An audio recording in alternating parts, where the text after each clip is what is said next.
fudhatamuu miti qeerroo koo kanaatti nuuf oolte jajjabii mirga koo falmattu dhiigni kee bilisummaa ta'u galatarraan fudhatamuu miti qeerroo koo kanaatti nuuf oolte qulqulluu taate osoo jirtu yaa ijoollee biyya koos nyaate.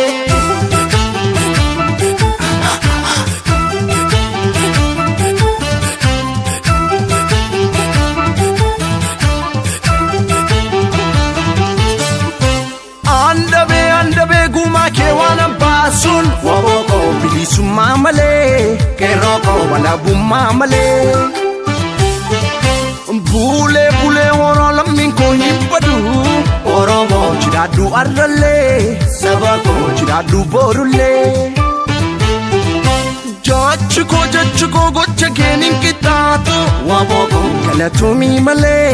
keroko kalatumi male Arrego galatomi male, waboko galatomi male. Arrego galatomi male, keroko galatomi male. Enyo kana kaketi bana mafado, arsa ketin toje lubosa maflato.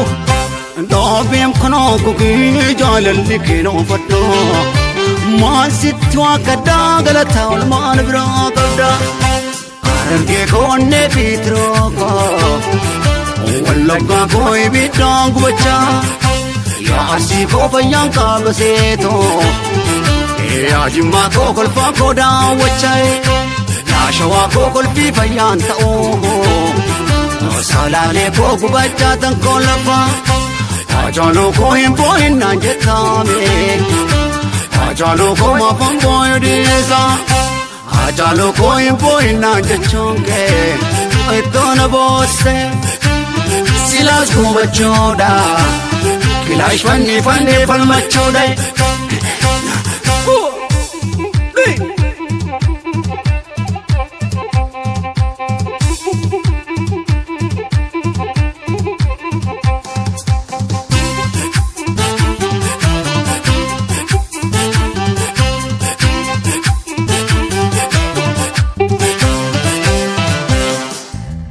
Galatarraan fudhatamuu miti qeerroo koo kanaatti nuuf oolte qulqulluu mirga koo falmattu dhiigni kee bilisummaa ta'u Galatarraan fudhatamuu miti qeerroo koo kanaatti nuuf oolte qulqulluu taate osoo jirtu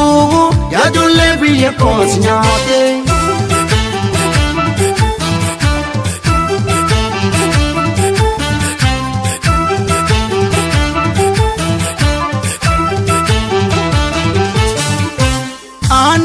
Andabe guma ke wana basun waboko wala bumma male keroko bilisumma male bule khura oromo kombadu oromo jadu arralle sabako jadu borulle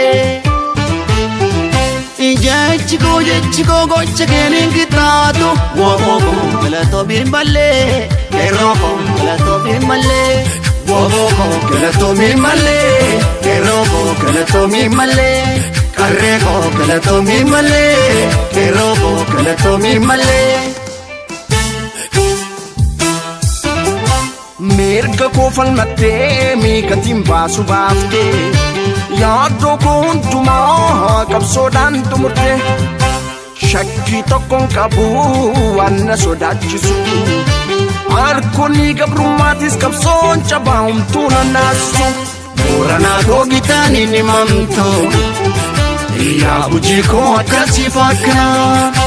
Yaa Walloo koo fakkiin hin kaayamtuune Yaa Iloo koo akkasii fakkaa Yaa Jomar koo hin aarinnaan jettaame Yaa Jomar koo maafaan naaru dhiisa Bakkalaa koo hin aarinnaan jechoonke Gammachu ko onne ko bobeessa Yaa Jomar ko hinaarinaan jachonge onne ko bobeessa Silas ko bachoodha Kilash fanni falmachuudha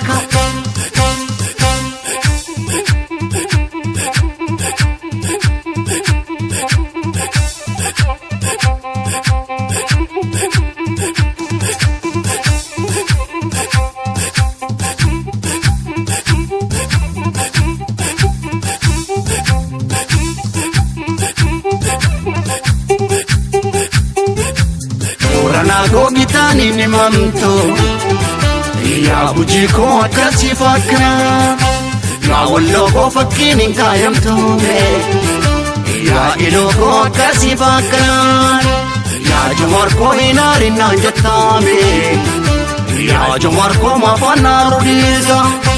takkalaa koo hin aarinaan jechuun kee gammachuu koo onnee koo bobeessa yaa jumar koo hin aarinaan jechuun kee onnee koo bobeessa silaas goobachuudha kilaash fannee falmachuudha.